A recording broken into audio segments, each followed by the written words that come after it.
years ago, this broken-ass system marked me as a criminal risk, linked me to some shit I didn't even do because it was probable. Once in the system, Always in the system.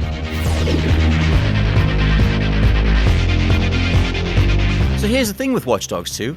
It's arrived 2 years later, and the hype is non-existent. And you just have to look at the sales of Watch Dogs 2 to see that in effect. I mean, the original sold 380,000 units according to ChartTrack, and this sequel has turned in 80,000. Despite the fact that Watch Dogs 2 is a pretty solid game, you have to look at this as a reflection of the marketplace. Many consumers are voting with their wallet. Regardless of that, Watch Dogs 2 is a very solid game, and there are many things worth taking away, as it is quite a notable standout amongst a sea of other recommendable titles for 2016. I'm Scott from WhatCulture.com, and this is our full review for Watch Dogs 2. Now this time around, you're going to be playing as Marcus Holloway. He's a hacker just like Aiden Pierce was in the original, although this time he's actually likable. He's actually very enjoyable.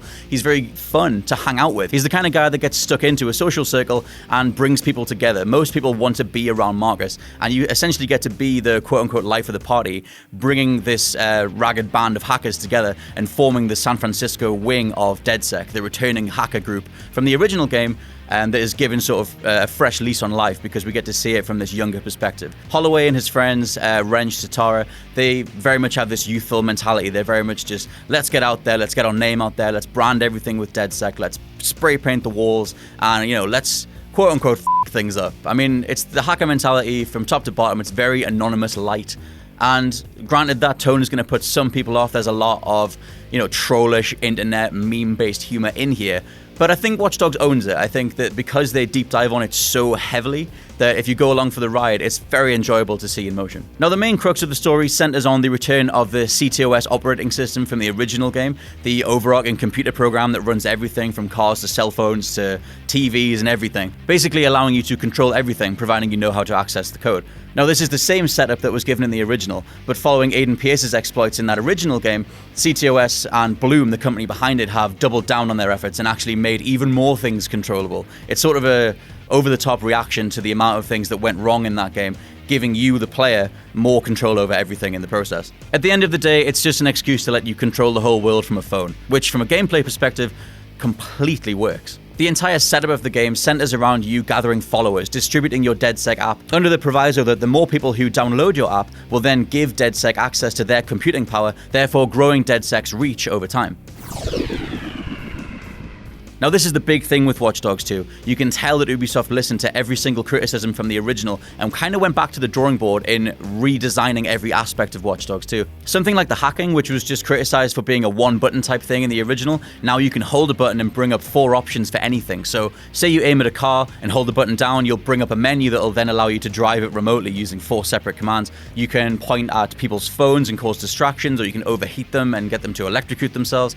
There's a lot more going on from a base gameplay mechanical point of view than was ever in the original. And although things like the steam grates return, you can still blow stuff up if you're in the middle of a car chase to distract your pursuers, the vast majority of these quick interactions just come from a couple of button presses, which is really refreshing. Although that does have the knock-on effect of making the control scheme something that you really do need to get used to. There are a lot of ways to control Watch Dogs 2 in terms of jumping between Marcus and driving and using his deployable drones, and just getting used to how the buttons work contextually can take a little bit of a learning curve. As I mentioned before, the whole game centers around gathering followers and distributing DedSec's app. So regardless of the fact that you do go up against this major corporation, it always stays grounded in the fact that you have this group of friends who just want to get their name out there. So everything you do gameplay-wise is always in service of getting more followers, getting more exposure for DedSec. Whether that means taking down some high-profile celebrity, leaking the exclusive sample of a new rap track, or just graffitiing your DedSec name over some high-profile comms tower, all of it is in service of getting the DedSec name out there. Now, there are quite a few very short side missions. Now, they're definitely aimed towards being memorable in terms of the writing or the comedic effect. There's a very potent Martin Shkreli comparison where you go after this guy who's very much like Martin Shkreli. He's holding back medication that the populace needs, and you teach him a lesson kind of thing. But it's all over in sort of about 15 minutes. Many of the side missions mimic this sort of thing, and as much as Watch Dogs 2's gameplay is very engaging, you're always hopping between gunplay and sneaking and using your drones and climbing, many of these things don't really get used to their full potential when you're out on a side mission or even in the main missions. Now, the core gameplay of Watch Dogs 2 is a third-person action stealth game. It plays very much like Assassin's Creed. It plays very much like the original in terms of your moment-to-moment gameplay.